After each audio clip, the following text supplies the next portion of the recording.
বিজেপির রাজ্য সভাপতি পদে সুকান্তর পরিবর্তে শুভেন্দুকে আনতে জোর সওয়াল তথাগত রায়ের। 2026-এর ভোটের আগে অন্তত অস্থায়ী সভাপতি করা হোক শুভেন্দুকে।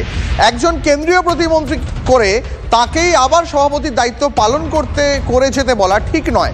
এমন লোককে নিতে হবে যার জনসমর্থন রয়েছে, যে দলের হয়ে লড়ছেন। শুভেন্দুর পক্ষে সওয়াল করে এমনই মন্তব্য তথাগত রায়। 26-এর নির্বাচনের আগে প্রথম একজন অস্থায়ী সভাপতি মনোনীত হওয়া উচিত। আজকে পশ্চিমবঙ্গ ভারতের মধ্যে বলা যেতে পারে সবচেয়ে উপদ্রুত রাজ্য।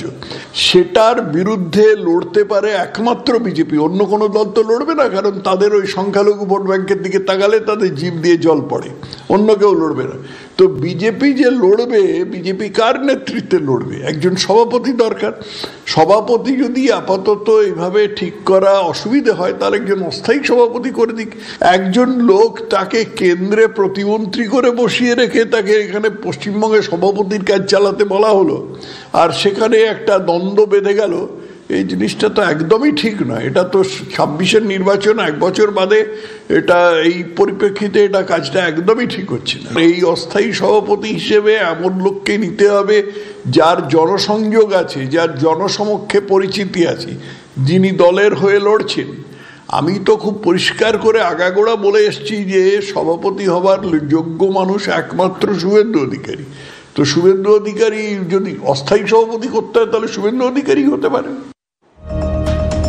ট্যাব দুর্নীতির ধাঁচে আবাসের টাকা লুট করার অভিযোগ। যোগ্য প্রাপকরা বঞ্চিত, টাকা ঢুকছে অন্যের অ্যাকাউন্টে।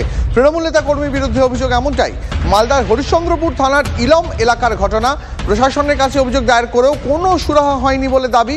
অভিযোগ, প্রাপকদের মোবাইলে ওটিপি আসার পর তৃণমূলের পঞ্চায়েত সদস্য এবং তার সঙ্গী তৃণমূল কর্মীরা নিয়ে যাচ্ছে সেই ওটিপি, আর টাকা ঢুকে যাচ্ছে অন্যের অ্যাকাউন্টে।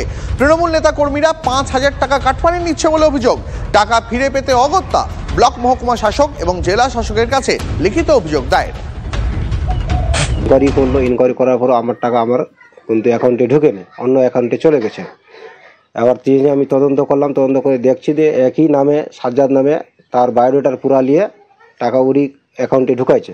সমস্যা হয়তো অবশ্যই ওরা জালিয়াতি করেছে, হয়তো টিএমসির হয়তো নাম্বার ছিল, তার সাথে একজন ছিল অভিভাবক, সে তার নাম হলো তসিফুল। তারা দুইজনে ঘুরে ঘুরে কাজ করেছে। তো আবার মোবাইল নিয়েছিল আমার কাছ থেকে, প্রায় 8 থেকে 9 দিন ধরে কিন্তু আমার কাছ থেকে কিন্তু মোবাইল নিয়েছিল। তাহলে সেখানে কি জালিয়াতিটা হয়েছে? আমার মনে হয় সেটাই জালিয়াতি করেছে তারা। হয়তো ওটিপিটা আমার দিয়ে দিয়েছে। 5,000 টাকা দিয়েছিলাম বাবুলকে, আর চেয়েছিল, কি বলেছিল যে টাকা লাগবে, টাকা না দিলে কিন্তু কাজ হবে না। ওটিপি চুরি করে, গরিব মানুষ যারা বোঝে না তাদের কাছে ওটিপি চুরি করে সেই ঘরটা অন্যজনকে পাইয়ে দেওয়া হচ্ছে। ধিক্কার জানাচ্ছি এই সরকারকে, যারা নিচু থেকে ওপর অব্দি দুর্নীতির সঙ্গে যুক্ত, এবং আমার মনে হয় এর ভাগ ওপর অব্দি যাচ্ছে। অভিনেতা সাইফ আলী খানের উপর হামলাকারী কি আদৌ শরীফুল? ধৃত ব্যক্তি আর হামলাকারী কি একই? ধোঁয়াশা বাড়ল প্রাথমিক ফিঙ্গারপ্রিন্ট রিপোর্টে।